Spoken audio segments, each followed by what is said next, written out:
Okay. Changes to the agenda.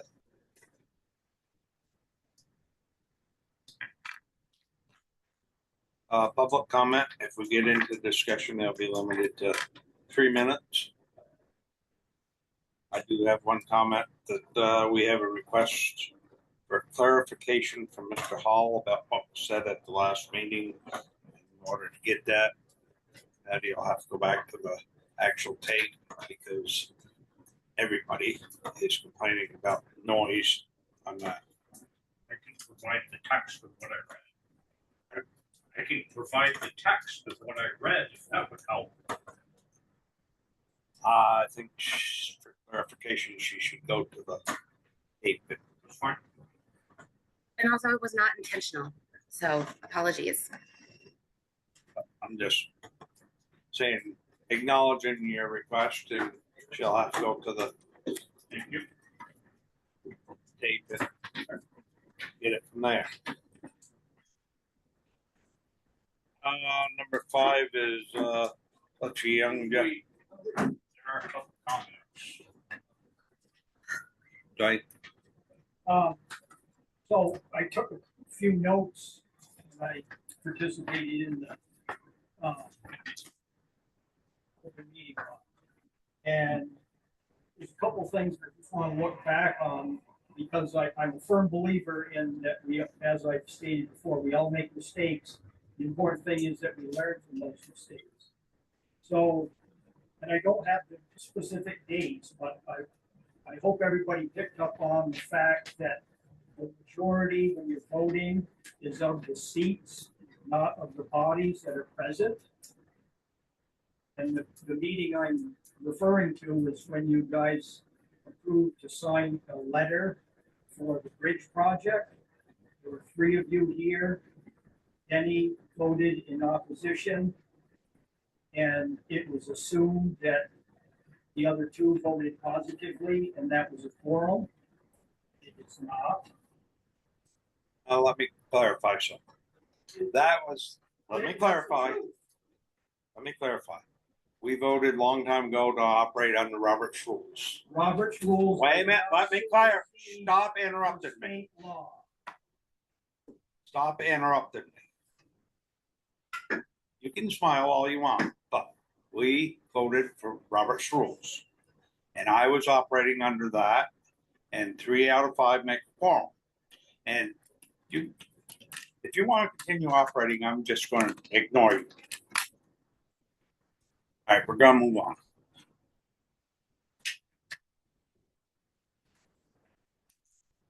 Yeah. The select board said at the meeting on the 25th that it would create and adopt a policy to prevent future violations of the open meeting law. Has that policy been adopted and posted?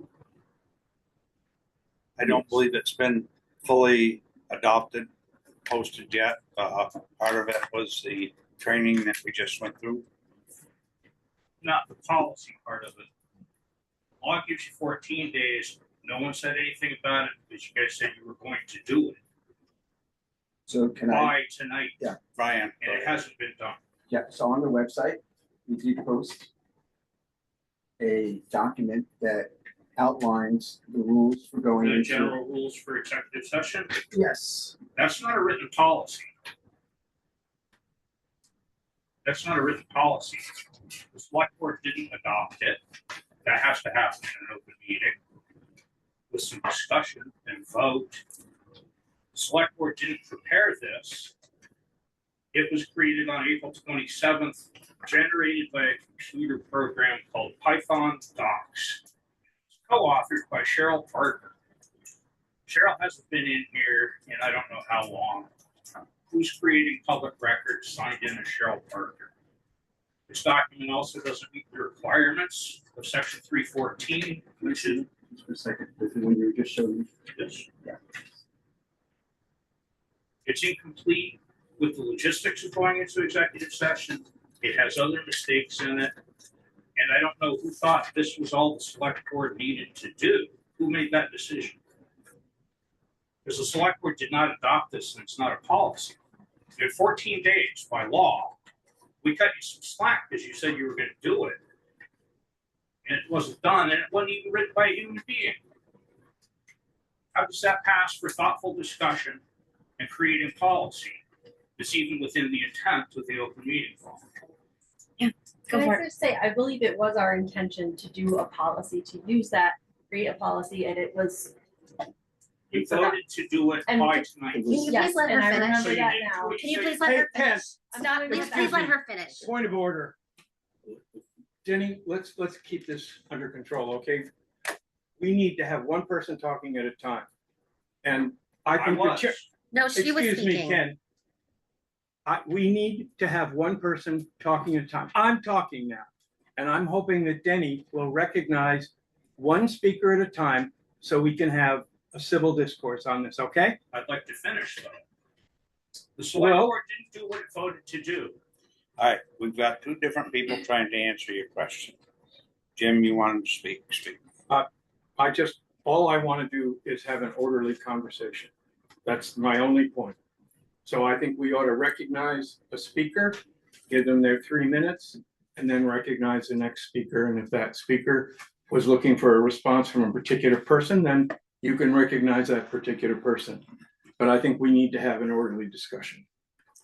Pam, you wanted to say something? I just had one more thing that I recall from when we came up with our cures to the complaints, that the cure, and this might seem technical, but the cure was to say we would adopt a policy. Technically, am I remembering correctly? Yeah, you're And remembering that's why correctly. And that we would we were post it. comfortable going beyond that 14 days. And I understand that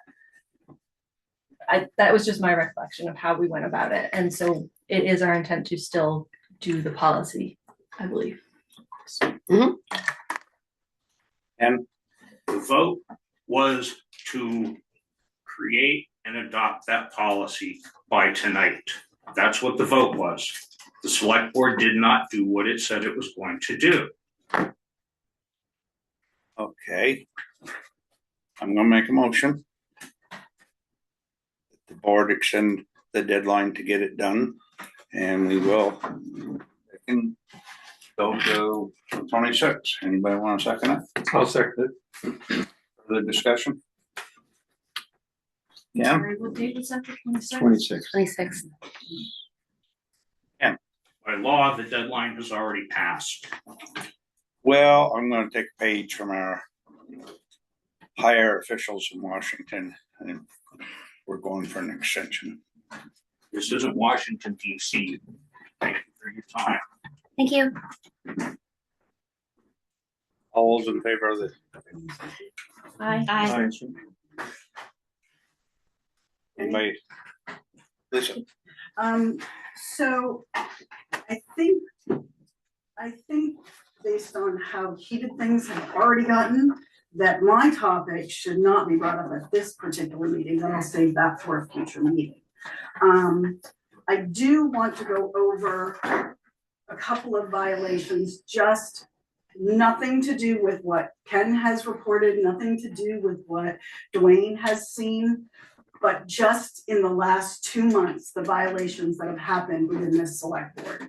And of course, it applies to some more than others, but it doesn't really matter. You're a board, you're a team, you go in together and you come out together. So in February, it was noted that you spoke about non-confidential matters under an executive session under the employee statute. On March 10th, in an executive session, you invited a public member into executive session. Under 1 VSA 313B, the statute is clear on who can attend and for what purpose they can attend. The minutes and the meeting video from that same meeting do not reflect properly exiting the executive session. On February 24th, during executive session, no one has noted that Kate recused herself in the minutes of the meeting. It's Katie. Thank you. Katie. Thank you. Yeah, Thank you. Katie. And GNAT video did not coincide with that same information. And the minutes were signed by all of you. One VSA 312B2 states that the minutes shall be signed and posted. All website minutes continue to say draft. So the public can't really tell whether these are actual draft minutes or whether they're, and this is not a new problem, this is just an existing one. Whether they're the final signed versions after changes are made, because changes do get made sitting around the table. I had the same question about the quorum of 3 out of 5 based on select board seats, not the number of members in the room. So I guess my question in that part was, did the paper get signed? If it did get signed, great, fine. I'd like to see a copy of it. If it didn't get signed and the actual vote didn't pass and you went and moved for an extension of time, again, that would have been something that should have been voted on, or a paper would have been drafted for that. I didn't see that either. If you have it, I'd love a copy. The bridge dam project was discussed for almost 30 minutes and it wasn't warned on the agenda. It's where the treasurer was discussing 1.6 million in special funds and available monies to support the balance the town would pay for the project. That item also should have been warned. There are many changes to the agenda versus the actual minutes of the meeting under 1 VSA 312D13B of the February 3rd meeting. There's miscellaneous errors, making motions, no seconding motions. Then if there was a second, then there was no actual vote. Again, that's February 3rd meeting. Motion to adjourn, but minutes reflect motion to exit executive session on March 10th. It made no sense. These were all minutes that were signed. Inadvertent violations of recording a meeting back in October was handled properly. It was noted, it was brought up at the next meeting, it was corrected, and there was a plan moving forward to not let that happen again. On November 5th, in and out of 2 executive sessions, the minutes were wrong and they were also signed. This is a complete disaster, the language, and yet they were signed.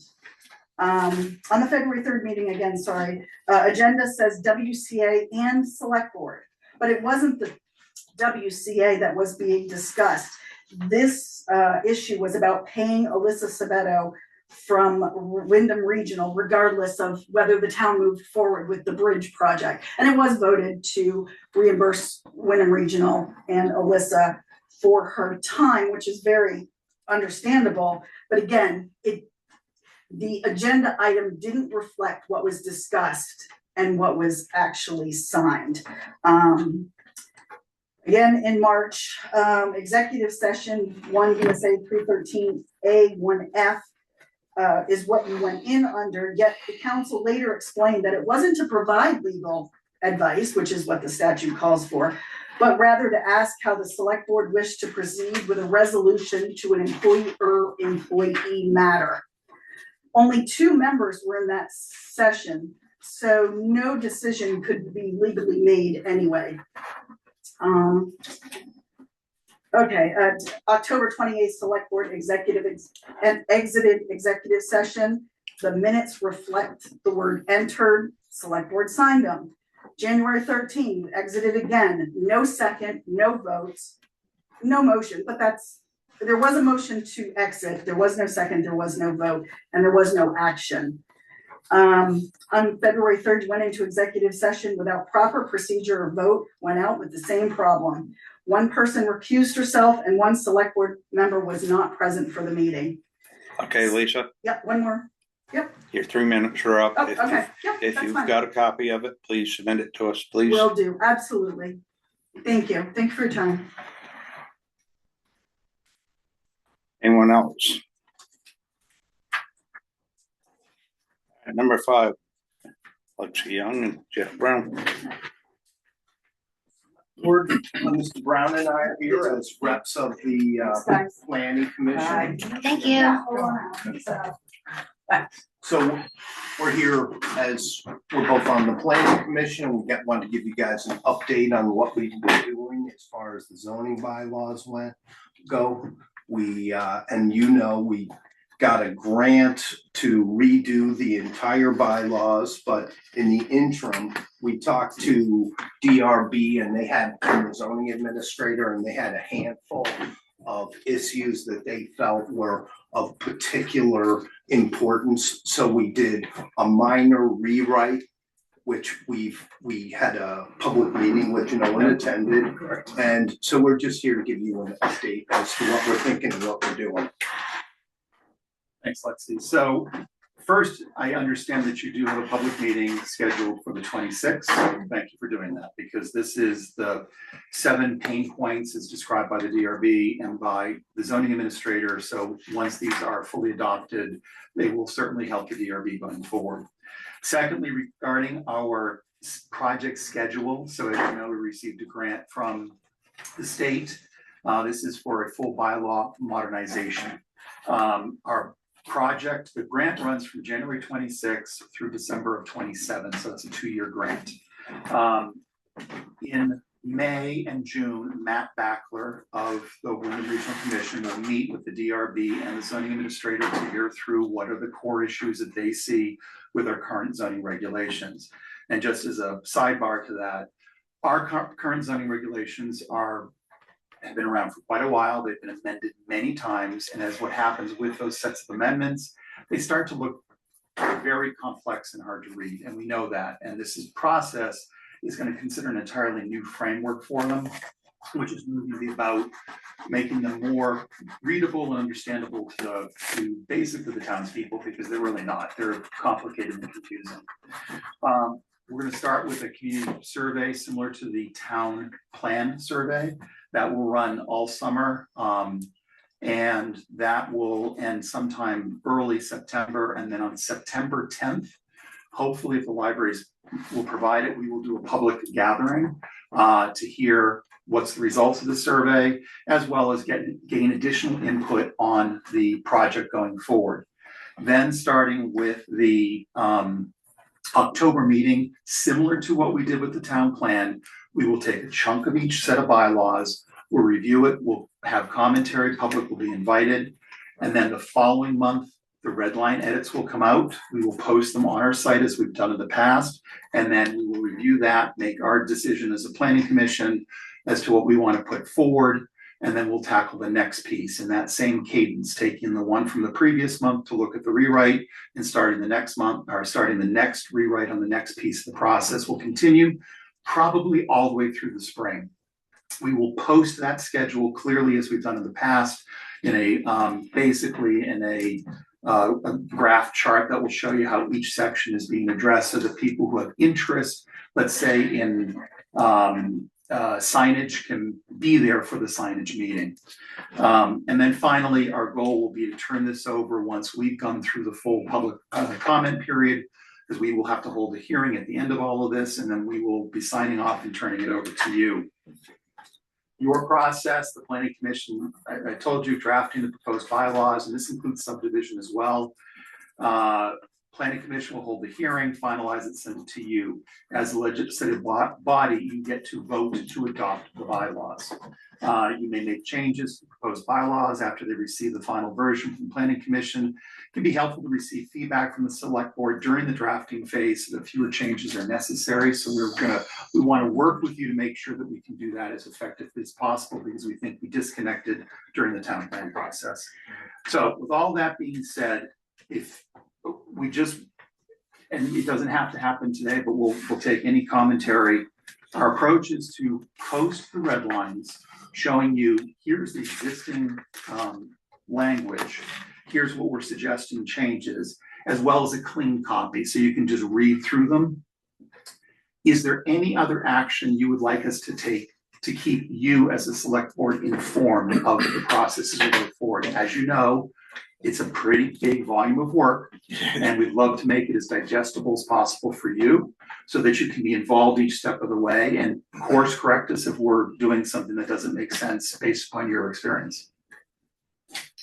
Based on some of the stuff I've gotten or heard out of Act 181, there were some language in there that they were going to have that would kind of supersede any local zoning. So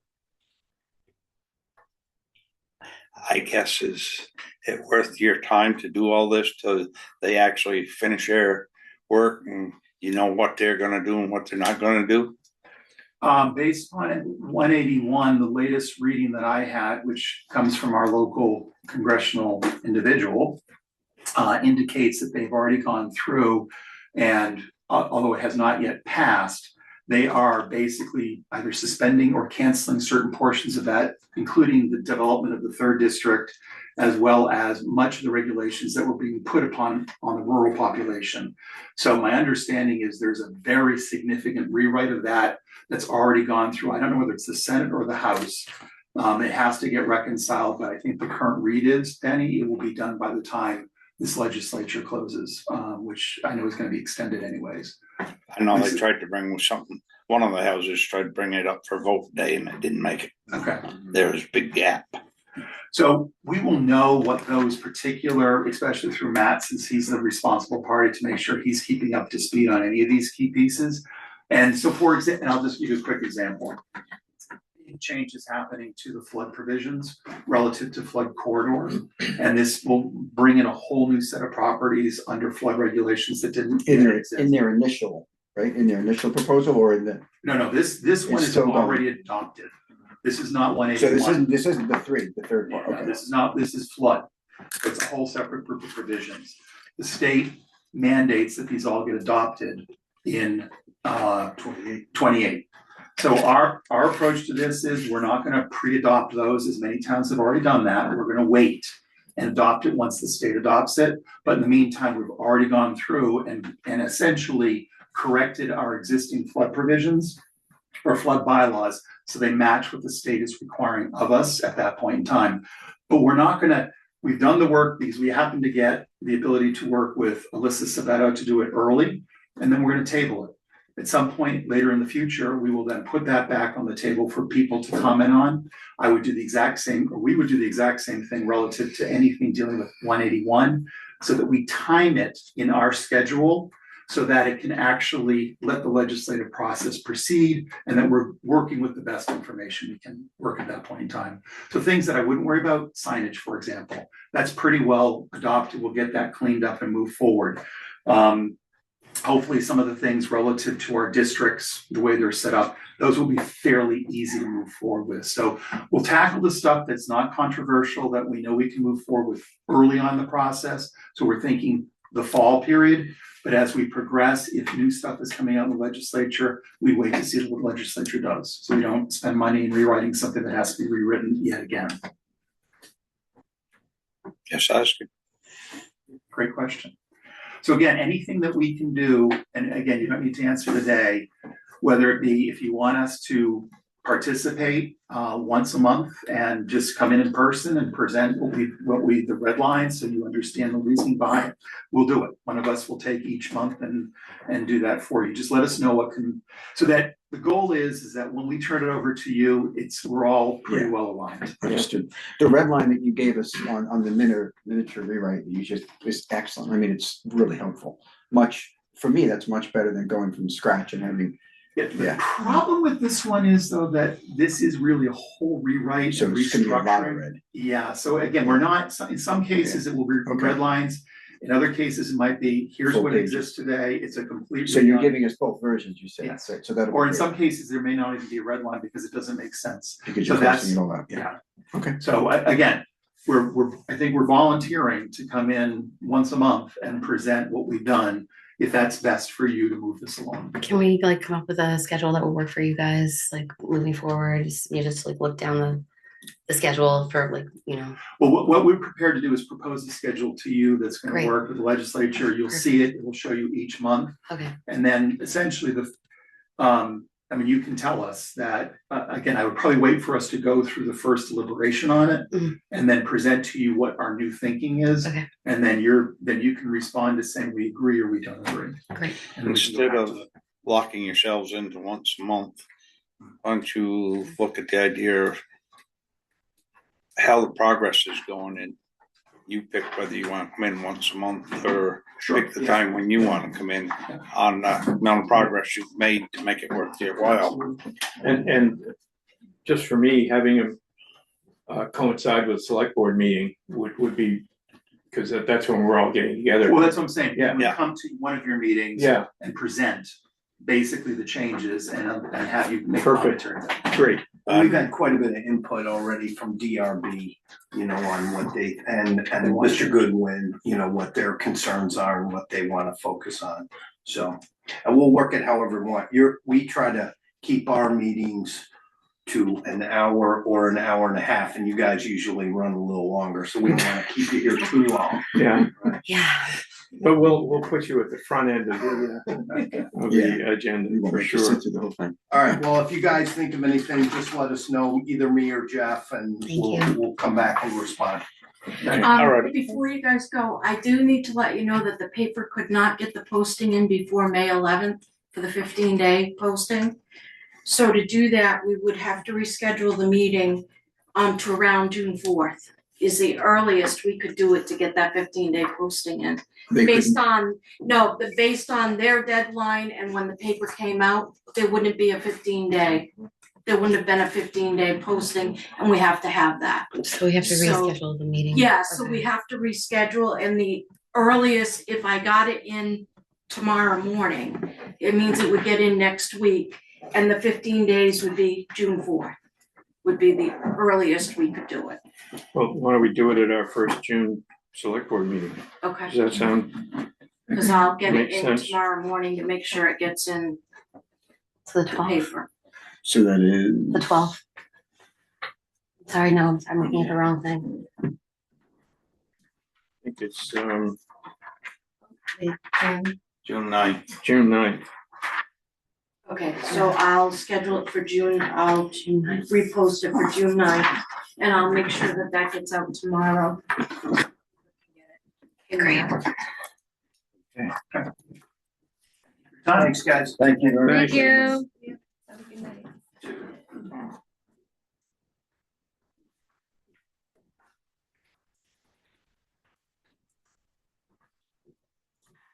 Do you want to say anything, Jason? How's it going? Hi, Jason. You've never been one of these. Usually the road foreman comes in, tells us if he has any major problems or what his projects are. Just the culvert pipes. And lumber, I think he's the chief for the fire department. Yeah. Their truck is down, so they can't flush out two pipes we got. Okay. Right now, the one, I'm gonna have to do something with the one, either whether it be tear it out, replace it. Which one are you talking about? Piper Hill. Where else? We're on. You go up, Lower Dale Road and take a right, and it's just down the bottom of the hill right there. Okay. So it's 3/4 plugged now, and it's gotta be, something's gotta be done with it, cause it overflows and runs down into somebody's dooryard. How big a one is it? I believe it's a 2-foot one, 24-inch. I thought about putting a 3-foot one in there, but just not room. Join. It's an 18-inch culvert. It's been plugged ever since it got installed, so. That was 2-foot. Camera, it's 3/4 full. It was a bigger issue, obviously. If you just put another one, is it just gonna plug up again? If it plugged immediately? My suspicion is that it's where the joint is in the middle of the road. It's not a lot of downhill right It's there going like either. this. Mm, Apparently, the fire department's been there twice. Yep, he told me. And flushed it, and it doesn't last. But I think the frost has heaved it up on the joint, and so the first section's going uphill. 'Cause I've been watching it for years. And it'll fill right up with water, and there's a pencil stream coming out the other end. And the So it town- sounds to me like we ought to just the replace it town's with a been single. aware of it multiple times. It's length. They only come in 20-foot 20-foot lengths, length. Jim. Oh, so we They have to have- have a joint. Mhm. Still, What would you think of the idea of, rather than having the joint in the middle of the road, put the 20-footer in the center on each side. I know that's another joint. I don't know. Yeah.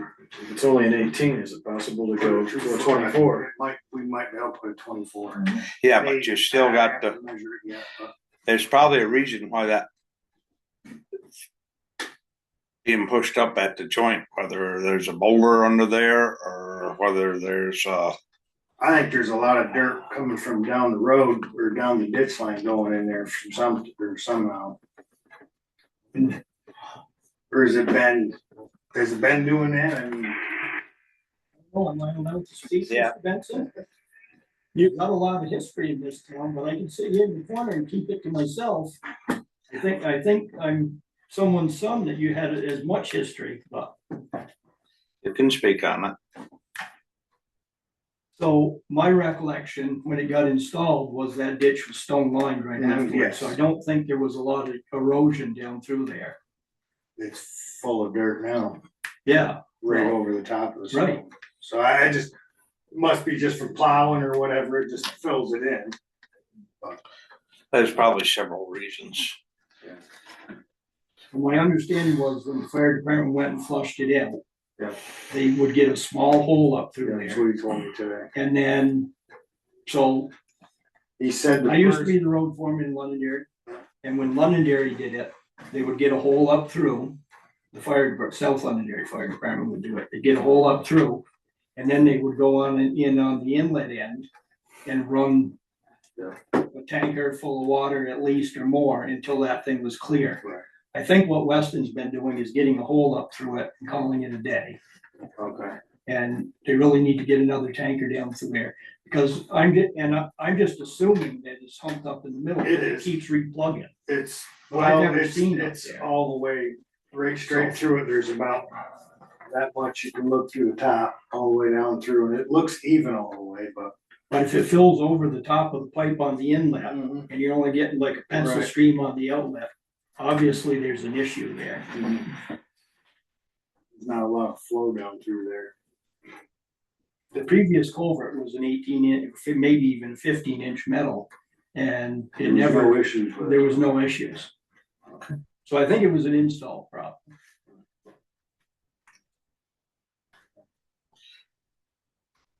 You can spend a lot of time dubbing with the one that's in there. Probably just yank it out. Might be cheaper in the long run. We can't get out and put it in properly. Yeah. I mean, you spend a lot of people's time. You can get fire departments there or somebody else Right. there to pump it. Well, their truck's down right now, their pump truck's down, so they don't even have a pump truck right now. So, why don't you just replace it? And if there's room, put a larger one in, put it in. I have a question. What is just because I've never replaced a culvert before, but what is like the time process? How long does it take? Not long, couple hours, Just a couple it's hours. good digging. It's Okay. Not very long. Should be good digging. Okay. And that's that gray culvert. So Yeah. I would think you could dig right beside it That's what and salvage that, because those are a lot ruggeder than the black ones. I might be able to get the dirt out of it, pick it up. Pick it up, shake it out, but maybe you wanna put a 24 in there anyhow and just save that for somewhere else. I don't know, if it had a 12 or 15 in it before and it was working fine, I don't know if that was an 18, I think it was a 15, but I won't swear to that. Same size or next size bigger, whatever you can work. I'd like to go next size bigger, I think, but I don't know, it's the way it runs, it's, it's kitty corner on the road, so. Might not be able to get that in there. We'll see. It's not a lot of flow, that's why. Well, you got both sizes at the shop, right? Yeah. Alright, so Yep. you'll have to play it by ear and decide that day. Other things, the Red International. Do you want me to send it down and have them go through the wiring on it? It's turning into a headache. When was that truck bought? It's a 22, I think.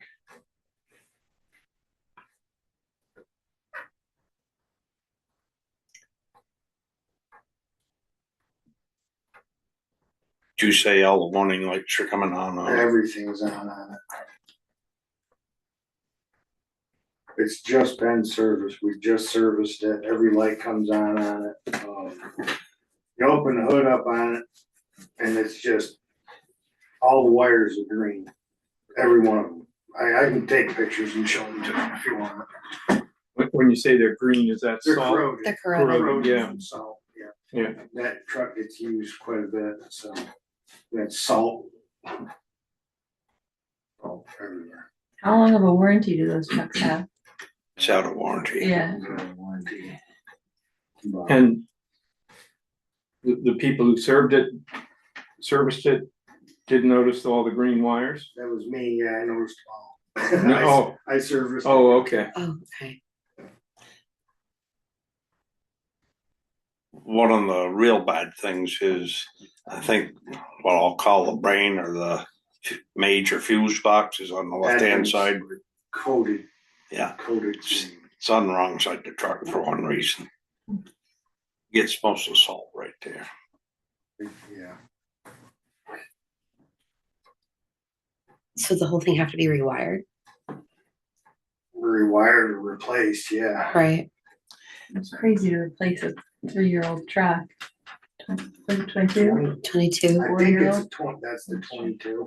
4 years old. Yeah, I Is don't that know when it was typical? put in service, so, because it's set up there in wherever the body was, because if I remember right, they were taking it from the body shop to the paint shop or something, and some modular or something went on it, and it took quite a long time to get it. I mean, personally, I wouldn't buy another truck like that one. The front springs they just replaced in it, they actually had to go through a Chevrolet dealer to get them. Front brakes. God bless you. Back brakes are probably gonna have to get looked at here eventually too. They're making a little bit of a noise, but nothing major, not yet.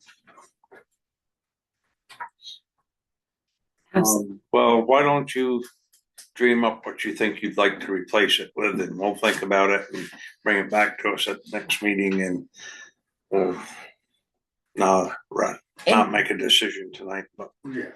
give us time to think about it, and you dream up what you think We you haven't really might like. been using it this last week or so, just because it's Not working. not, it's running, it runs, but The lights are on. Oh, no. well, and it doesn't run too great like that either, so, Do we have a quote to see how much it'll cost to fix it? no, that's why I was. Can we get that to Yeah. compare with Right. how much a new one would cost? In other words, she wants you to call up for complete new wiring harness for it. Well, and No, okay. installation. I don't know that's- these things, so that's please yeah. educate me. Yeah. Yeah. Good question. Okay. Are they charging an hour down there for labor? I don't even know. I haven't brought that one down, so I don't know. That was a different place. Then never mind what I said. You're bringing it to that place in New Hampshire, right? AGT, no. Okay. Oh, yeah, the New Hampshire. The place. New I Hampshire. don't even know what the name of it is. I've never been there. Okay. Yeah. Oh, I know the name of it. I've been in the shop, but it's never been there. Yeah, why don't you, even if you don't show up for the first meeting in 26, just give us some paperwork on the price or what you think you like. And we'll discuss it some more. Everybody will have time to think on it. All right. Good. Is there any way we can figure out what that truck is worth in trade? Would that be? We could take it somewhere and have them give you a blue book on it or whatever. I mean. Yeah, I I'm mean, you can get a blue book on it, but it's not gonna be worth what the blue book says. well, that's exactly, the purchase of a new one is trading the old one Mhm. and buying a new one, Right. so if it's possible to get both numbers, that'd be great. Okay. Trade-ins usually, Yeah. on Yeah, municipal equipment. and then selling it, buyer beware. Mm. Well, I think the general public has a knowledge of that such vehicle. because several towns have had them. They've all ended up about the same.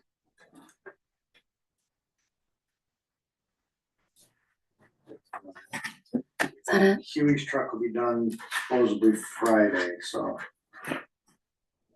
Maybe. So, I think that's it. Okay. All right. Thank you, All right. Jason. Thank you so Thanks, much, Jason. Jason. Have a great night.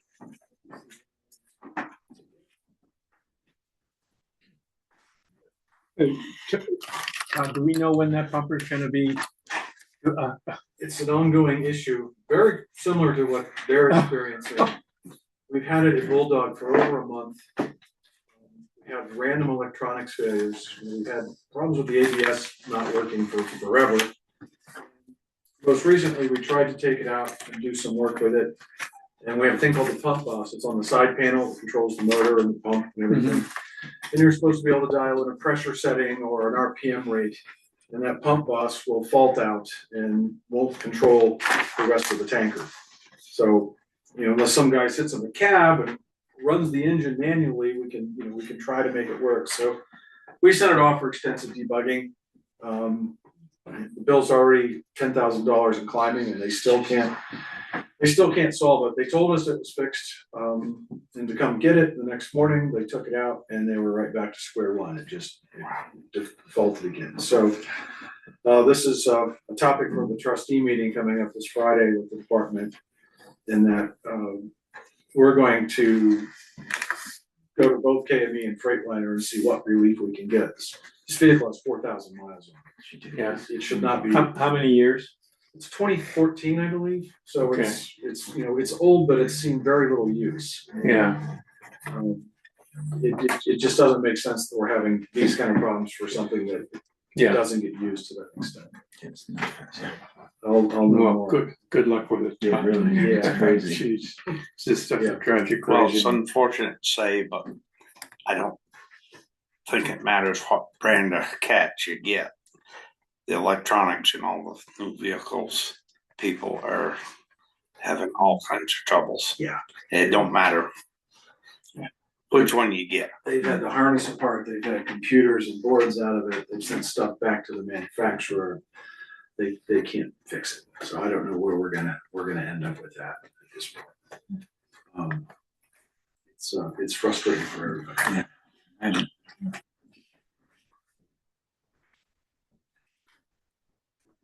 Just one question, my only reason for being here tonight, to watch the show.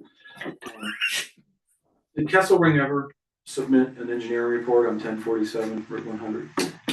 On the new land, Yes. Say again, please. did the engineer ever look at it? Is that I what know you're there asking? was supposedly a special meeting on the 24th of March for Kesselring to come in and present their results that was canceled because he was a no-show, as I recall. But I haven't seen anything or heard anything if they had provided any kind of study. I'm not sure about the Tessel's ring thing, but we Well, that was the name of the engineer that I read in the. yeah, that engineer didn't come through. Okay. So we've got a meeting, hold on, with an engineer called Ryan Libby. It's the Wednesday, the 20th. We're gonna go through, walk the land, and give him a list of, all the different things we're trying to accomplish, and then see where we go from there. Okay. So Excellent. Yeah, I just had no idea where things were. So yeah, so that's the best I can do. great. Thank you.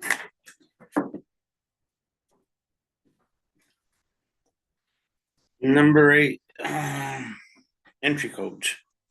Oh, there was some concern recently about who was in this building or who wasn't in this building, and I'm not sure about the context, but it made me think that it might make sense to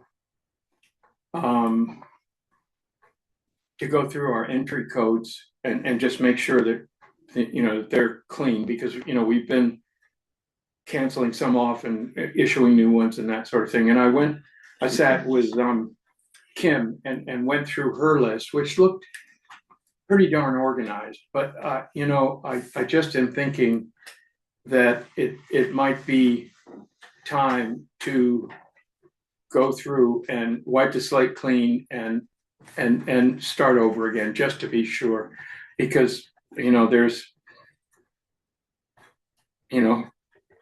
there's a lot of distrust and you know griping going on, and I just think we should consider doing that, which doesn't mean that that everybody has to give up their current number, but I'm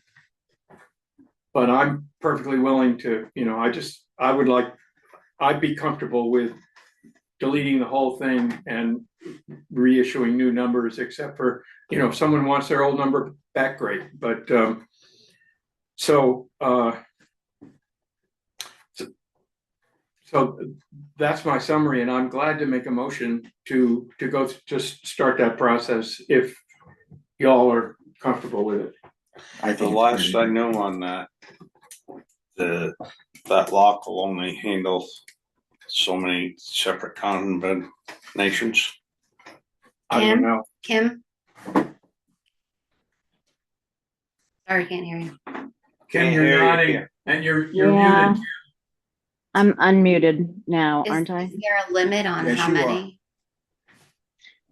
I need to pull out the booklet and look and see. I don't recall how many people are on the list, but it's certainly less than 20. And our procedure is when somebody leaves, we delete the code. There has to be a way to just go back to factory resets and then just re-enter. I'm sure there's some limit, but we haven't run up against it yet. Okay. It's a 4-digit number that each person picks, and you know, there's multiple combinations of that, but we haven't had an issue with the quantity of numbers we need. So I'm going to move that if Kim determines that it's possible to wipe the slate clean and reissue, that we do that, and if it's not, then we won't. That's my motion. I second. Discussion. All those in favor? Aye. All those in favor? Done. All right, we'll do that.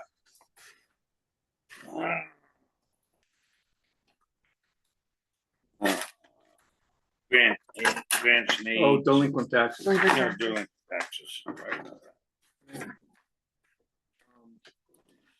For Pam, this is probably your first one with delinquent taxes. We usually get this list. If we're questioning anything, we just read a number. We don't usually read names. And The number to the left. we look at the list, and usually we take it home, look at it, and discuss it at next meeting if we need to, but this list is pretty short, and some of the people are deceased, some are got written agreements with the tax collector making payments.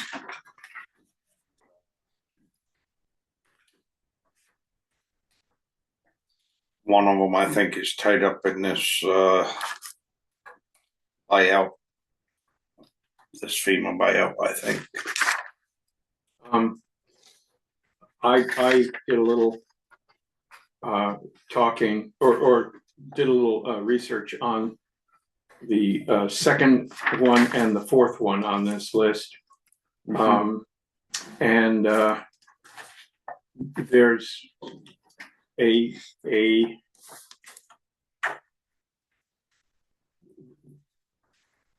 their lawyer is talking to our lawyer. It's all very friendly. It's just a disagreement about, you know, the assumption that went into the assessment, and it's gonna get solved in the fullness of time. That's my, That's good. that's my guess on it. Okay. And the top one is in an estate, so eventually that one will get taken care of. Which one? The first one? Top First one, one. yeah. Yeah.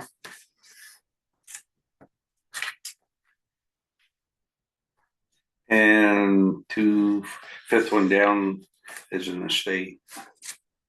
Two.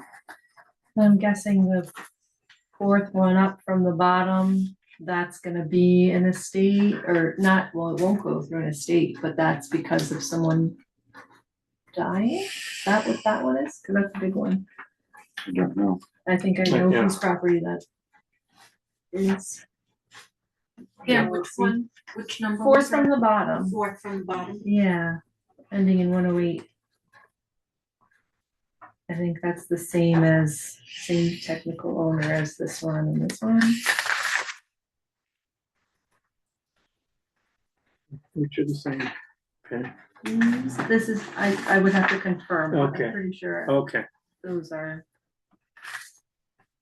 that. Then this other one down from the top is another estate. Yeah.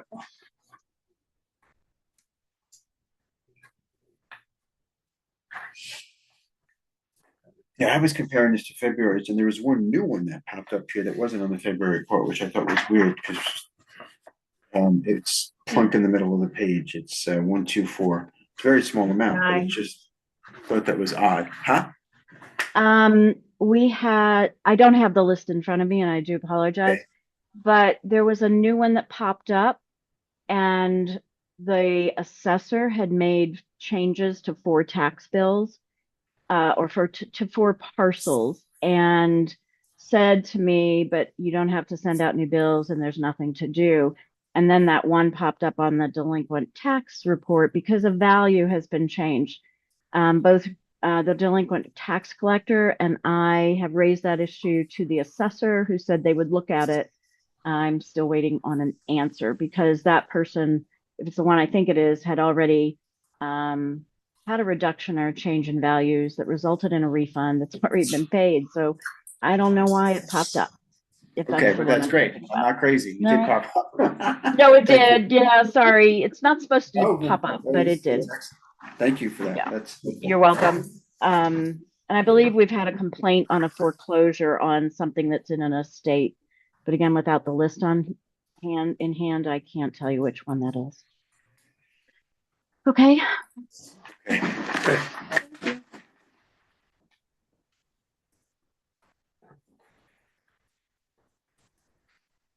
So everybody good with that for now? Yep. I am. Grants and aid, application for assistant for grants. Let's see. This is Megan from V-Trans. Yeah, and I have a meeting with her next week as well. She's gonna go over all the grants with me and stuff, such as we have to date and how to complete everything. So her and I are gonna meet on the 20th at 9:30 to go over all of that, so I can question that as well. Okay. Do you want one of us to be there? You can be, Jason is gonna be there. Okay. One of you guys can be Is there. that the same one that we met with? Yeah. Megan. Megan, yeah, right, okay. That's the Wednesday, the 20th at 9. Wednesday the 20th at 9:30. She's gonna come here. Okay. Yeah, Jason's gonna come as well because he's involved with the grants. Great.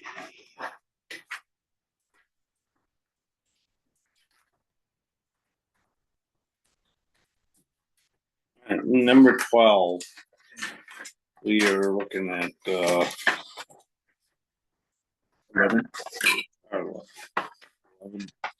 Oh, little school. No, it's just still No, tax anticipation. Yeah. Number 11. I'm gonna move approval. We do this every year.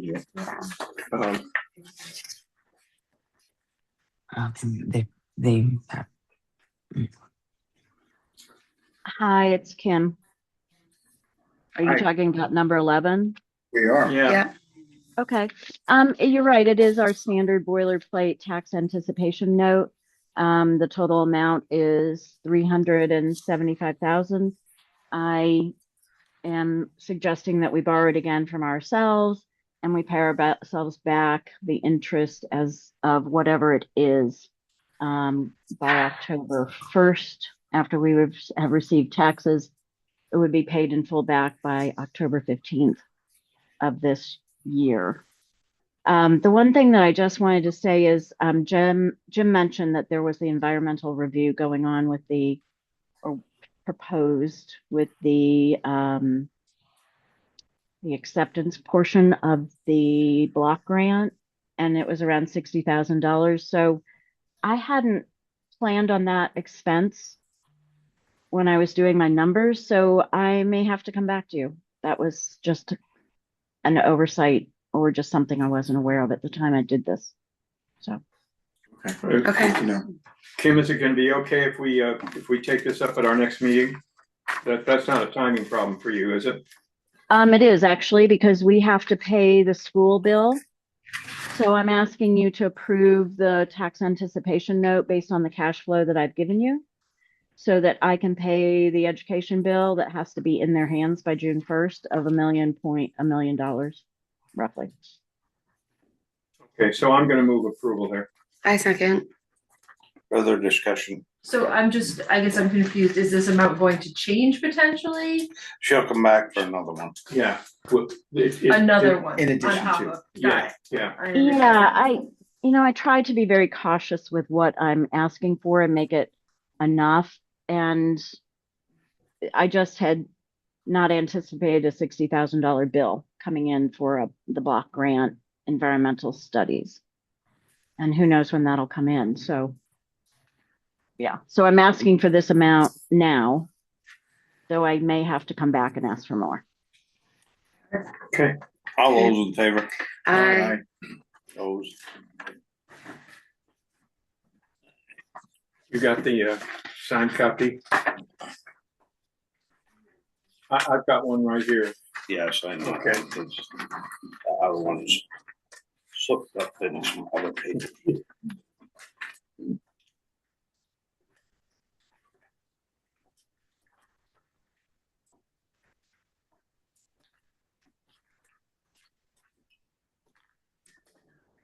Okay. Thank you.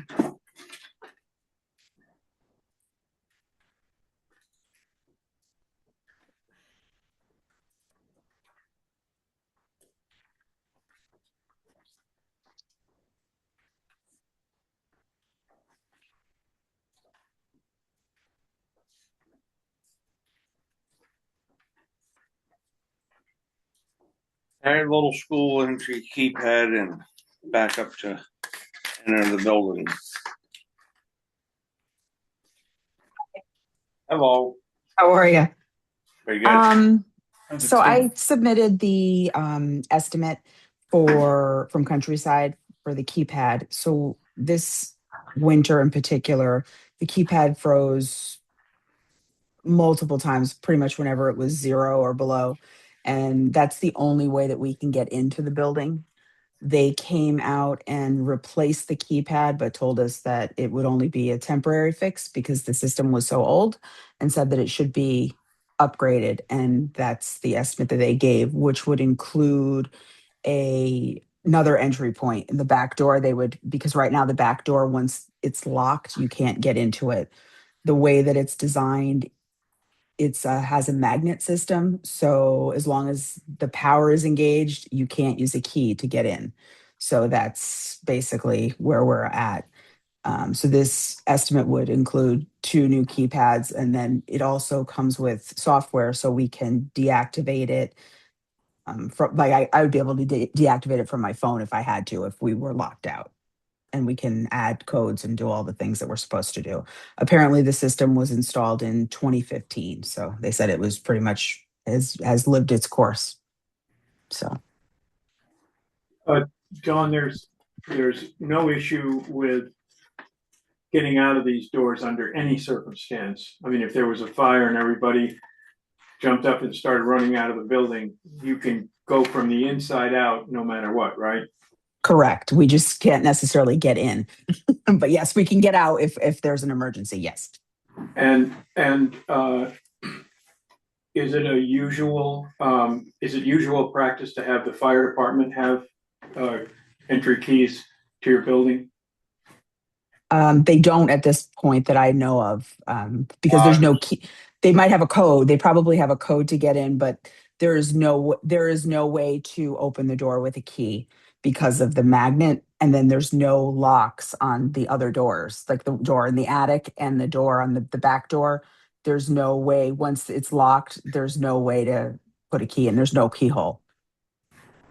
But it's kind of, I'm just talking about having emergency responders able to get into the building.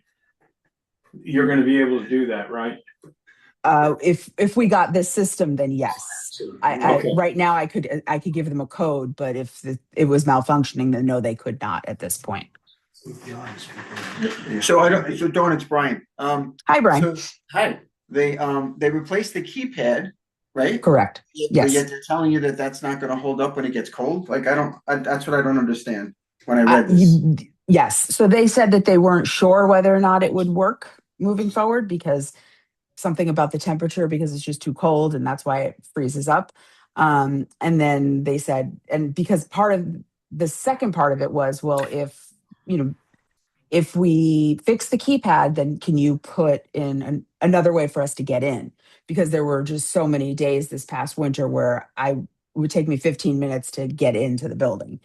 And they said that there was no way to do that without putting in a new system.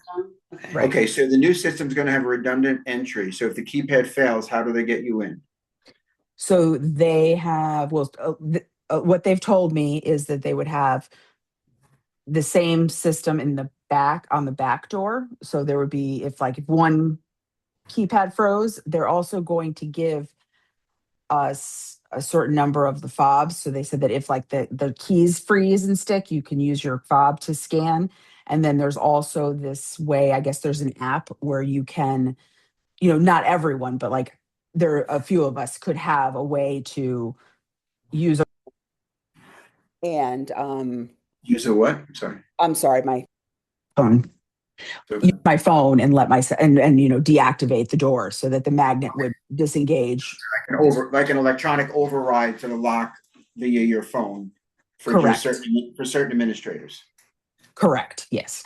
But could that freeze? Is it actually the way that this keeps the door shut that's freezing, or is it just the buttons? Because that's what I'm just like.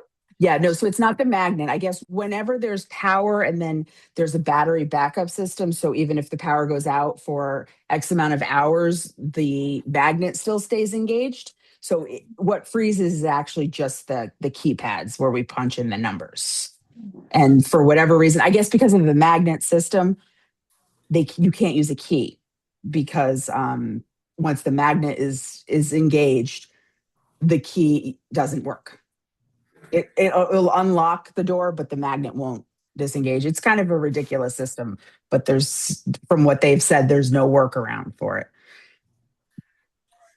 Dawn, Jim Linville here. Hi. How many people have access to the building now? Roughly. I would say maybe 15. Okay, so the 25 cards or fobs is plenty for everybody to have, to cover everybody who's got it, right? Who needs Correct. it. Yes. Now they got a guarantee this won't freeze up. That's what they said. I mean, guarantees, I don't know. I mean, they said that because of there's the bypass system, then they said that even if this keypad freezes temporarily, we should be able to get in one of the other door or right with the card or with the other door or on my phone is what they've told me. So I don't know. I wonder if it wouldn't make sense to have a normal lock on a door in case of emergency. They said, Just a I plain asked old that. fashioned, yes, key. Yeah, that's would be my ideal scenario, at least in the back door. But both they and the locksmith, because I had a locksmith come out because I couldn't get in, and I wanted to have them try to cut us a key. And he came out and messed around with it and said that the expense to change the back door to a door with a key would probably exceed us getting a new security system, because it's one of those doors that has like the bar lock. And Okay. I guess to install a handle and a key would, he said, be very excessive. So I don't know. I think the whole thing is a little, but I do too, because I mean, I just feel like so many people out there have key systems in Vermont, right? They have second homes and they put one of these key locks in for people to get, and they don't freeze up that I'm aware of. I mean, I'm not disputing that yours didn't freeze up. I know it did. I'm just wondering. But also, I mean, the yeah. system is 11 years old, right? Correct, because I looked at the 11 receipt. years old. Yeah, but you're forgetting one thing. The quality of whatever it was made of in cold weather, plastic shrinks. And so that could be messing up everything else involved in it. But either way, Dawn can't get into the building. Right. Do you know what I mean? Like, doesn't change the fact that she can't get into the building when there's school happening. You know, I mean, not a bad idea. You know, I think we need to And kind of this pull the isn't a trigger on second this. home. This is a school. This is Yeah. this Kids is a in it, municipal that, building. You know. Quickly from the fire department. Yeah. Yeah. All we have is a key and a Knox box, which obviously will not open a door for us the way it's configured. Right. So you don't have a code. Yeah. It'd be possible to request a code and place the code within the Knox box, so if we had to enter, we could access the Knox box and enter the code to unlock the door. Okay. Yeah, because we actually broke into the box because we didn't have the code to get into the box. And we thought that if we found the key, we could get into the door. And we got the key out of it, but we couldn't use it. This is taking a lot of time. Yeah. This So is like here's what I Yes. think we ought to do. It's a good discussion, though. Todd and It Dawn, is. It is. you two need to get together. Okay. Not at this meeting. Correct. Okay, and in the meantime, I'm going to renew my motion to approve this new system. I second. Other discussion. All those in favor? Aye. Don, Denny Benson, before you go, I believe in 27, contract for the little school in the town is up. We should get somebody from the board to start talking with you guys about any changes or what we want to do with the new contract.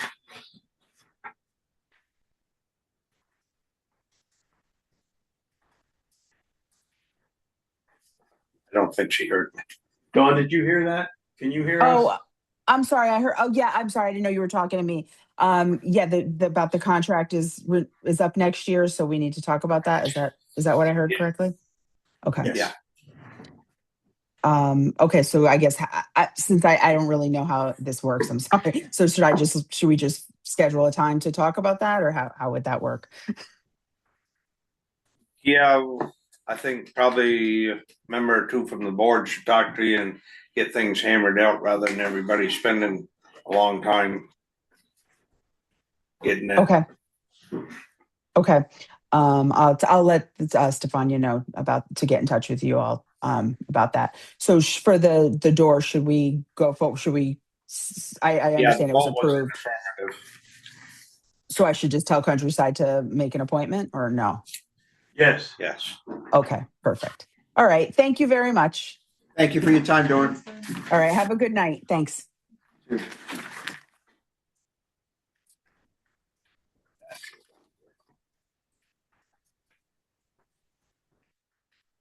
right. Now we gotta review minutes.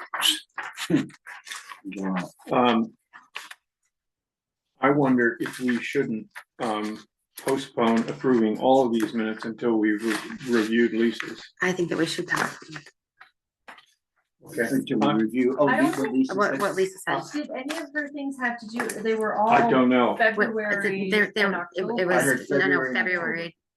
It wasn't any of these, but. I think but yes, for Lisa's clarification, we right should here. go back. No, she's not. No. Oh, no, she isn't. Okay.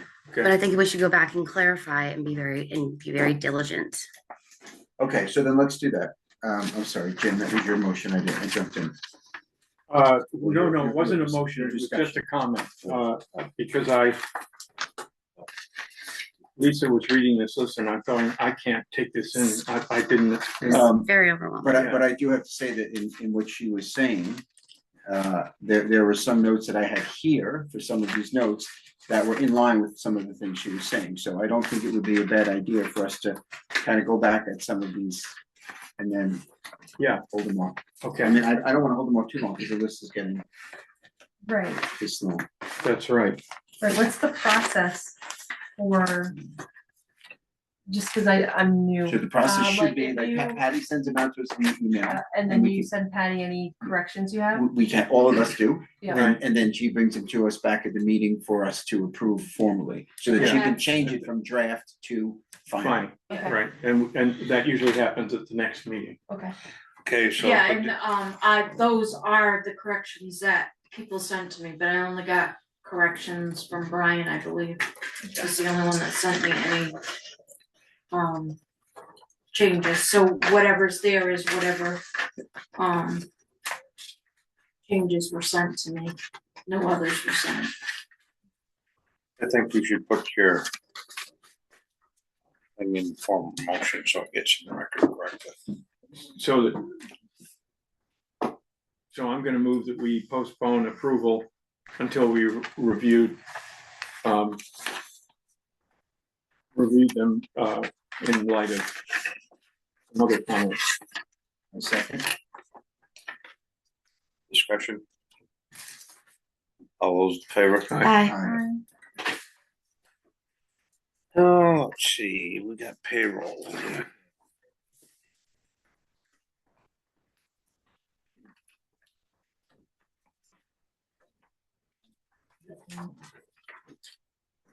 Thank you. Bye.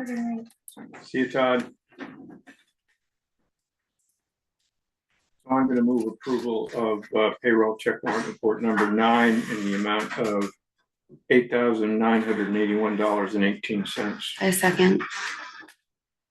Discussion. All those in favor? Aye.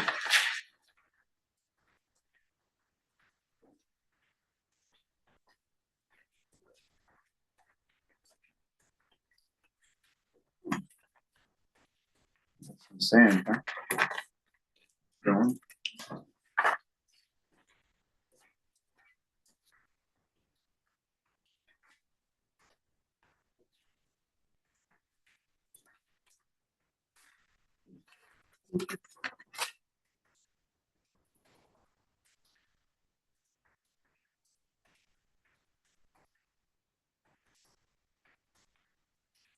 Just to get the discussion going, even though it's a pretty big number, I'm going to approve, move approval of accounts payable check warrant report number 9 in the amount of, hold on, $1,187,299.70. A second. And where's the big? State of Vermont. State of Vermont payment. Oh, okay. Yeah, taxes due to state, that's the tax anticipation note, yeah. Discussion. All those in favor? Aye.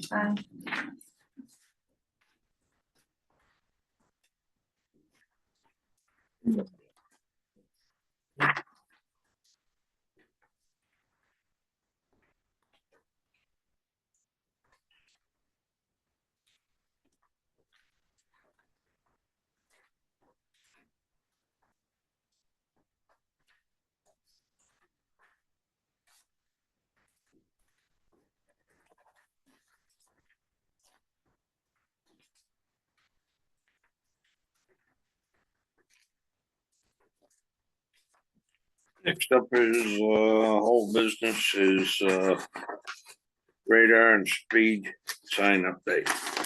Okay, so I don't remember, so if I go backwards, apologies. So I think I told everyone that I reached out to Mark Pickering and at Vermont Trans, and he put me in touch with Christine Driscoll, who's the traffic operations manager at V-Trans. And she gave me a list of things that we would need, you know, in order to move forward with putting these signs in. One of which was a speed study. And so if we have a speed study, it has to be within the last 5 years. So Kim gave me a copy of our last speed study, which was in 2019. So it is not 5 years, it is 6 years, 7 years. So I reached out to Chris Campany at Wyndham Regional, who put me in touch with a lot of names here. Colin Bratton, who's a transportation planner. He has been, you know, very, very What's the name again? I'm sorry. Colin, Colin, C-O-L-I-N, Bratton. Not Brad. Colin, did I say Colin? You did. That's hilarious. Colin Bratton. They are able to do, Wyndham Regionals are able to do an updated speed study for us at no cost. And he's working on a date to get back to us, but he doesn't think it's going to be more than a few weeks. Great. So no cost, and that will do, you know, they'll do the counters, as they call it, you know, the counter. And so I asked him, you know, what is the time frame for that? Because we need a full 7 days for that, right? I don't want it to be, you know, a Monday, Tuesday. So he said usually 5 to 7 days. So I'll push him to make sure we get a full 7 days on that. And then with that information, then we can continue to move forward with the process. So it's a process. This is all just not committing to anything, but just getting everything together. So that's where we stand right now. Great. Questions? No, thank you for doing that. And may I add, I spoke to the guy at Londonderry. Sorry, what was the name that you had given me from the select board over there? Yeah, Tom Kavanaugh. Yes, he was really, really great. And he I just reached out to him because they just did 6 of them in Londonderry. And so, you know, he just gave a little bit of background about making sure that some of the things that the stumbling blocks were, the posts weren't large enough to you have to be at least 5 feet off for the bottom of the new speed sign. So he just gave me a little bit of logistics like that. So anyway, thank you for that contact info. Go ahead. Sorry, I'm sorry, that's Dan. Yeah, go ahead. So where will they be checking the speed? Because one of the things I noticed is that there's a sign partway up Chester Mountain that near, I call it Lucy Bergamini's place. What's that guy's name that bought that? First corner going up Chester Mountain. Okay. The last name's Prin. Now that Wait, I- where on Chester in print Mountain? on the left. The first The corner. artsy Okay, the house, first I corner, call it, okay. yeah. No, this one's on the right. But Oh. it'll be the next place up. Just Oh, as you're the going next up, place it's on the over right. above Nikki Pfister's. As you're going up Chester Mountain Up on the Chester right, Mountain, that is. on the right. that On is her print. side, on Nikki's side. On Nikki's side. That's print. So right in there, there's a 30-mile-an-hour sign. So Correct. right in there. So will you be checking that? I don't know where, again, he just responded to me today with the fact that it's going to be 5 to 7 days and we haven't determined any of that yet. So your suggestion is that we have it as you come down Chester Mountain? Yeah, somewhere in that range, because it's posted as 30 right there. From the Yeah. corner down to the cemetery. And what made me think of it was we oftentimes, and we just had a funeral last weekend, and there's no parking there, so everybody parks on the road. Right. And they should be going 30 down through there because there's one-lane traffic and they have a highly attended funeral. So I don't know how many places we get to ask to do it, you know, I'll find out. Because we certainly want it on both the north and south sides coming in, right? But yeah, I hear you. Last time it was done, there was one right in the area of the entrance to the Walker Farm. One of the lines. Right. And then the other one At the was, stop sign, how much speeding was done there? no, I said the entrance to the Walker Farm. So as you're coming in past the gas station, On Route 100. past the gas Yeah. station on your left there. Yeah, right at the entrance where you go into the office or out to the back. Yeah. And then I think the other one was down somewhere around the inn at Weston. Yeah, I that's the north, yeah, I would think somewhere in those areas, yeah. Yeah. And just to add to that, I think Patty, you had sent us out a reminder that Natalie had sent that email. And I figured that kind of be Natalie from the bakery, or really from the Weston, right? Yeah, she said that with the bakery, she wants to make sure that we're considering the fact that there's more traffic there and perhaps asks a sign to be moved back. But I think this kind of all incorporates into what we're doing here. So that was my thought on that. Yeah. But it's about the speed. So I could respond to her and All her contact information. yeah, can I have the Because two? I've Yeah. got some old stuff, but at the Weston. Okay. That'd be great if you could distribute that out, yeah. So maybe we'll just fill her in on what's happening with this too, so. Yeah, I'm gonna, Peace of mind. I'm trying to, she requested some pedestrian signs and stuff like that, and I met with Todd LaRue and Will this morning to just clarify exactly what the issues are. Okay. So I'm gonna meet with Natalie and go through all this stuff. Oh, no, I'll have to. Okay, Yeah. okay, no, I'll send sorry. it to you. Yeah. I don't Great, have thank it. you. Thanks for doing that, by the way, Jim. Yeah. It's your fault we had that meeting. It is. It is. Yeah, but Good for me on that. Hey, Katie's drawn up a welcome letter for Town of Weston. Everybody's got a copy if you. Yeah. It's a packet, really. So we did the letter 2 weeks ago. That was just, and also I'm waiting for some edits back from someone. And but this is essentially what would be the welcome packet. This is like all the prevalent information that you need to know when, like, say you're moving here. You know, when the town report comes out, if you're trying to choosing to be a full-time resident, you know, homestead declaration, income taxes, or state Vermont income taxes, you know, all the different municipal groups that we have, a brief history of Weston, all of the education schools that are provided to choose from, and it goes on from there. Starting with Weston Community Association and all of their buildings. It gives a history of them, from the Mill Museum to the Craft House to Cold Spring Brook Park. Then we go into Wilder Memorial Library and then to the Weston Theater Company. I have not put anything specifically. So it's pretty large. What I want to do is I want to edit down each piece so it's around the same size for each part of Weston that we're featuring, which, you know, for example, the Green Mountain National Forest, the Ladies of the Village Green, the Trout Club, the Greendale Campground, Weston Rec area, and then go into places of worship. You go into the cemeteries. It has pretty detailed, and then I incorporated copies of zoning permits that you can take off of the website, that so someone can have an idea about how to apply. This also goes hand in hand with some conversations that I've had with the DRB and also with, you know, Planning Commission. And I figured that we could give each one of the groups a overview and have them look at it and say, this is what we want to say about ourselves. So it's 14 pages. It's extensive. It's very kind of specific, but I am going to have Kim and Ann and a couple other people help me edit it down so it'll be a little more clear. When I say clear, I mean shortened, because it's extensive. Yeah. Go ahead. Will a copy of that be available tomorrow? I can give you a copy right now if you would like to look at it. Here. Sure.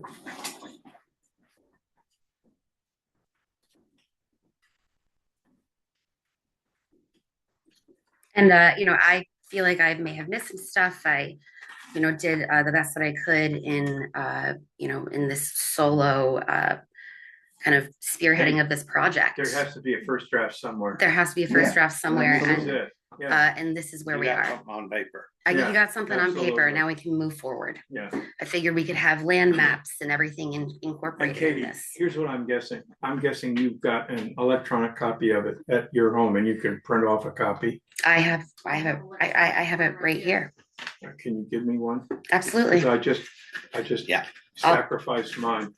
I will send it right over. Good, thanks. Here on it.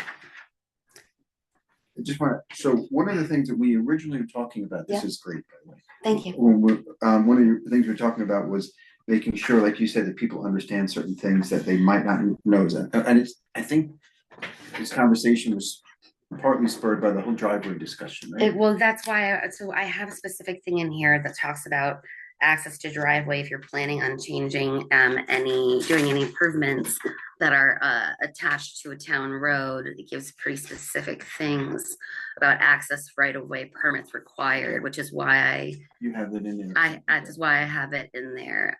It goes from real estate property tax due dates to when the due dates are chosen, zoning permits for construction and land use changes, access and right of way permits required, Always see that, okay. transfer stations, everything that Okay, you great, need, great. everything for registering your dogs, everything that gives, other town groups, planning commission, development and review board, flood resiliency committee, the listers, justices of the peace, Western Community Association, Board of Civil Authority, Board of Abatement, Yeah, all the yeah, meetings no, and agendas, forms, everything I are, like- so it's pretty specific, Some immediate feedback from me is I Yeah, like sure. the fact that that stuff that you're talking about, that we really want people to notice is in the front. yeah, and I think I that's have what this, we crazy want. weird program. My laptop, actually, the screen broke, so it's not distributed the way I would like to, but it's a draft. No, it's Right, great. it's a draft. A lot of that stuff is there, which is great. All right, Thank you. that's it. Then we got website update. Any questions? Did you find out anything about pricing? Yes, so Katie brought up last meeting that we need our website to be ADA compliant to receive the grant money. So I went around and talked to a bunch of towns to see if their website is and who they use and the process they went through, how much they pay. A bunch of towns aren't ADA compliant, but the ones that are that I talked to, the first one was Londonderry. They did a whole process to get their new website, committee, put it out to bid. It was a big deal. Yeah. And they went with a company called Revise. They pay $5,560 a year for 5 years. That was the contract, and that included setting it up. How much was it? $5,560 a year Wow. for 5 years. But there's But that's is only for that 5 a years. that's for 5 years. That's the contract, and that was like the design, the setup, and now maintenance and support and hosting it and all those things that go into it, and helping the people within the town who post to it. Because I'm assuming that as the laws change in those 5 years, that's what you're paying for them to keep it compliant. Keep it compliant, Right. And yeah. So it's the idea of like, what is the contract? Is it in, you know what I mean? Like Right. wherever we're gonna do. And so then the next town I talked to was Middletown Springs, and they are a smaller town. So didn't feel like they needed as much.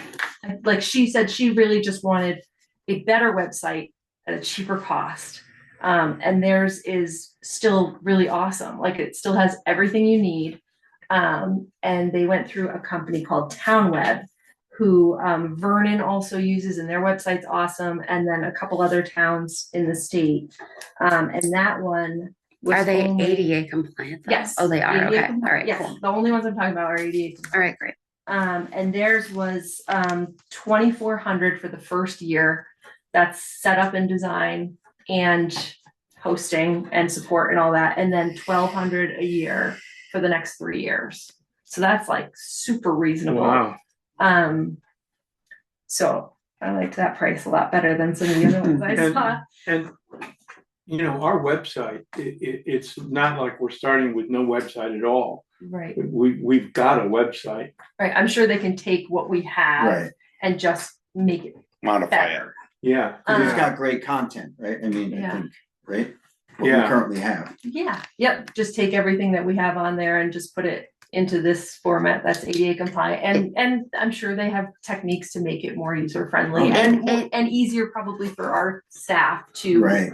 to do their part and put stuff up there. And one of the things that I loved about both of these companies is they have an opt-in where people in town can sign up for either text or email alerts with meeting agendas. Like you can choose what you want. So if you say, Dwayne says, I want every select board meeting agenda as soon as it's posted, boom, he would get it to his email when it's posted.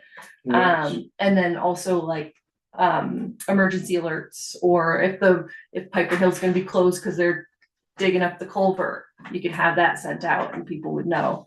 So that's a really cool feature that I liked.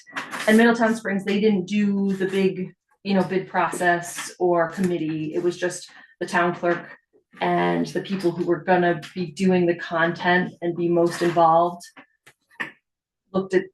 She didn't look at many companies, I don't think, because she knew she liked Vernon's website and Vernon uses Town Web. So she just got information from them and went with them. So also on a separate side note, in my extensive dissecting of the website for doing this, there's not enough information. Yeah.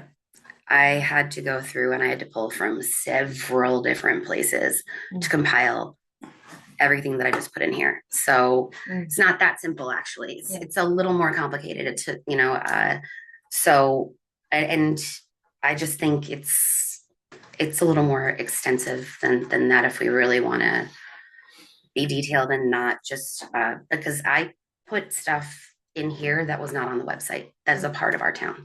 Right. So just a little side note, just point those things out if we go through this if we go process, through, that you want those things added in. Right. But yeah, they have templates and it'll be a whole new website. Kim has her hand up.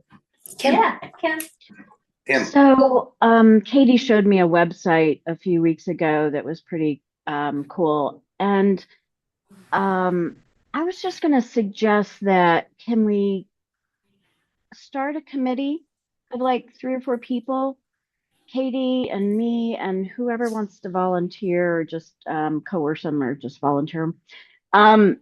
And then we could come back to you with more information because Katie's right. Our website has been done to serve primarily the town government, and our needs and our wants for our needs for information have evolved since it was done about 10 or more years ago. So I just think we're at the point where we need to put our brains together and come up with a plan. I love that there are these other companies that do it. And I had one more called Civility, and their initial quote just to do it was $1,400 and maybe $1,200 ongoing, but I'll pull that for you. Is that something you'd consider doing? Yeah, I would love to do that. I think we should start it. Here, Katie, you want this? This is from Middletown Springs. This was their quote. Thank you. She gave me a copy. I appreciate it. Yep. Is there another department You're gonna to suggest? be with us, right? If they want me. I would love to Okay. have you. Yeah. I would love it. Yeah, So, I'll be. I You just need your wealth of I know they would knowledge. love to have you, and I just wanted to make sure that they said it. We need your wealth of knowledge and your vast experience with towns and social networking. Yeah. Thank you. Sure. Happy to help. And Patty, you should probably, because you're gonna be Patty. posting to it, so you'd be a good person to be You're gonna involved. be dragged in. Roping you I'm in. getting dragged in now. I'm getting You're dragged welcome. in. Kicking and just that. I was at this meeting. You're only supposed to do that if somebody's not at a meeting. Yeah. Okay. Ready Do you have to make a motion and have a vote on selecting a committee? I would like to make a motion on forming a committee that would start spearheading the new Weston Town website and the informational, the new Weston Town website. Just start A second. Discussion. Should we include the members? should we include the members right now or should we just Who we can open it appoint up? them? Wait to see who's interested. Okay. Yeah. I second that, or if maybe there is a second already. Seconded. All those in favor? I did. All right. All right. Aye. Aye. Thank you for this. Yeah. We'll go to 16 and before we get off on something else and I forget it. I mentioned about the contract to the little school. And gotta have somebody who's can think about it coming down the pike. I don't have any hard information on it. If this red school district ever gets things straightened out, they're gonna siphon a lot of the kids from the little school for pre-kindergarten. So to fill the void, and like I said, I don't have any hard information on this, but they're going to take in younger toddlers. And I'm just guessing at this, but I assume that if they get younger toddlers in there, there's going to be a need for a lot of upgrades. And I think in the contract, it ought to be spelled out who's going to pay for it. I mean, we're already heavily subsidizing it, and I'm not sure how much because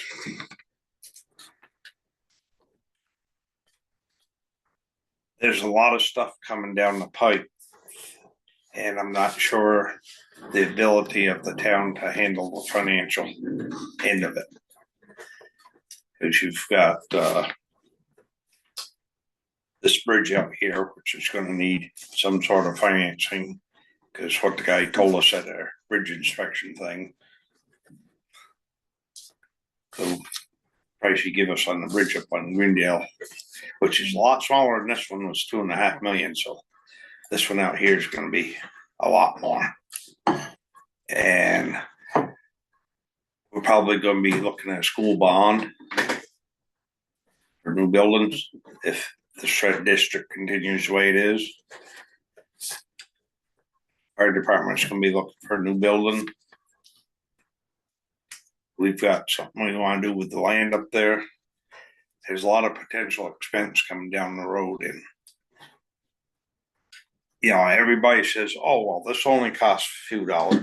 This costs a few dollars," but it's the bottom line when they add up and divide by the ability to pay.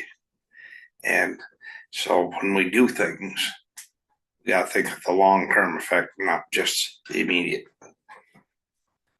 So, any volunteers to start talking with the little school? I'll talk to the, no, you want? No, let's both do it. I would love to. Yeah. I want to learn more anyways. But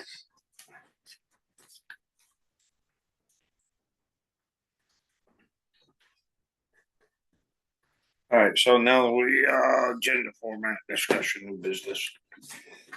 Well, I emailed you all, just suggesting that we beef up our agendas a little, put more details, and especially after watching the open meeting training, they definitely say you want to be as specific and transparent as possible.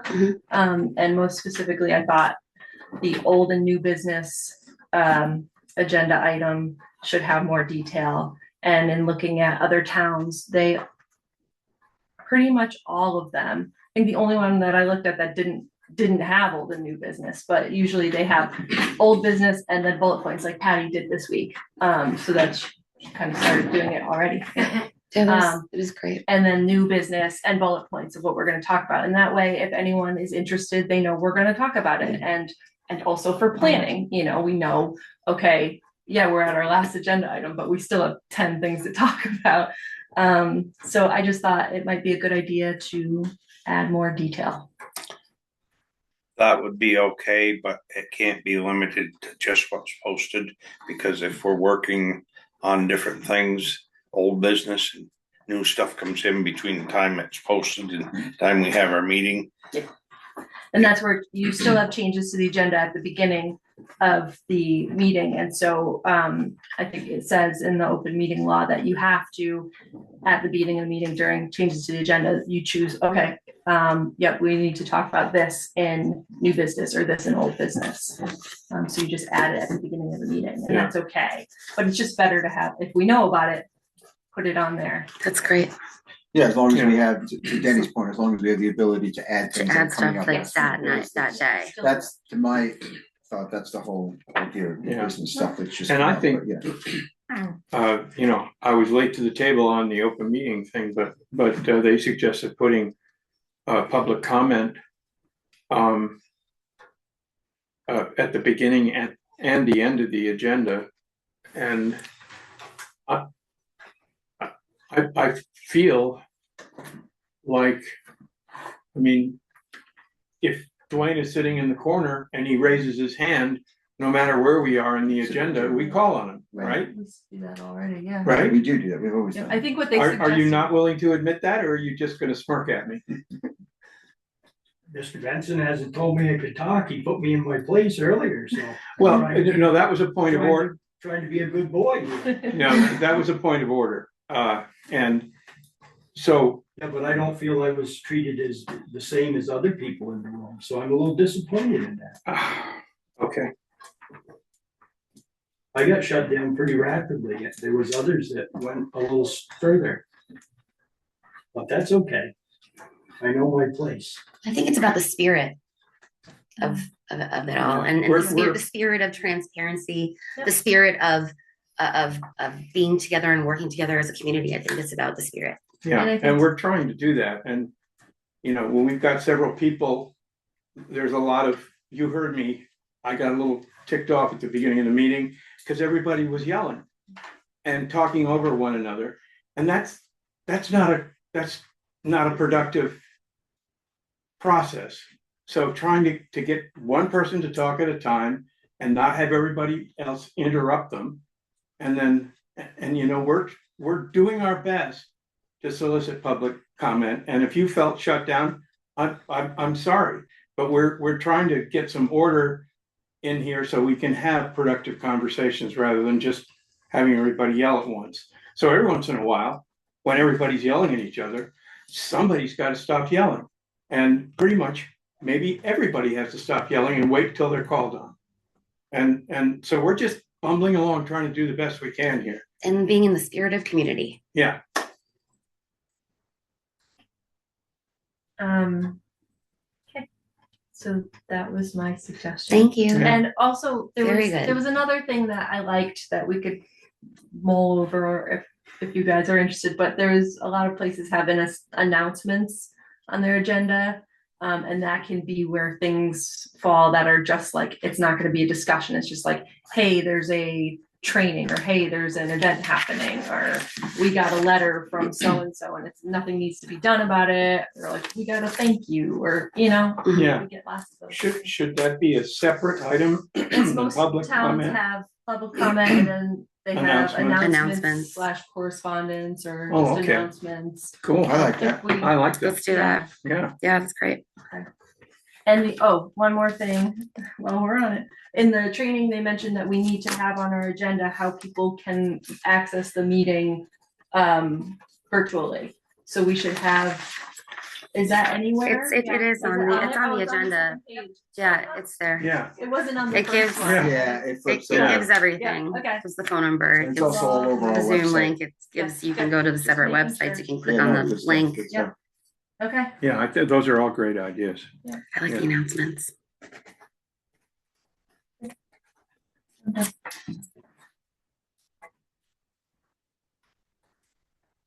Have a general handout here, it came from the ranger. Those are, from last, Martina, yeah, got it. from the forestry department, from last meeting. Thank you.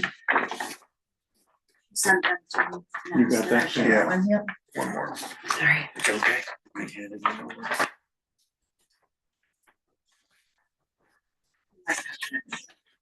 And these are forestry projects that are going to be done in our area Yeah, this year. what they talked about, at the last meeting, that's basically what's in there. Oh, this is their like 5-year plan or a multi-year. Yeah. plan. Got it. That's what she sent me and asked me to share it with you So- guys. In May of 2029, they're gonna do some clearing up around the trout club area. So, Yeah, they do a lot of these 2, 3, 5 acre clear cuts for habitat Right. Mhm. birds. Yeah, we did some on our property and they said, we don't call them clear cuts, we call them conservation cuts. But it's the same thing. Now it gets environmental off their back.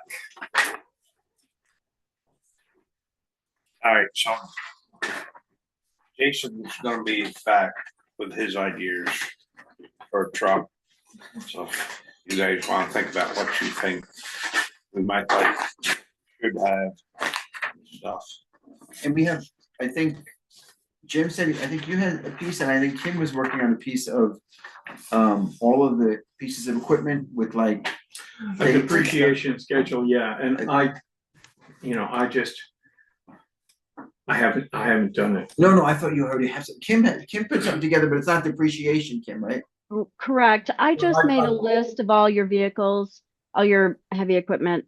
The year it was bought, the price, the current mileage or number of hours, and I can just email that out to you. I also had something that came, a list from the insurance company, and it just had to do with replacement and insurance and that sort of thing. But anyway, I can just email it.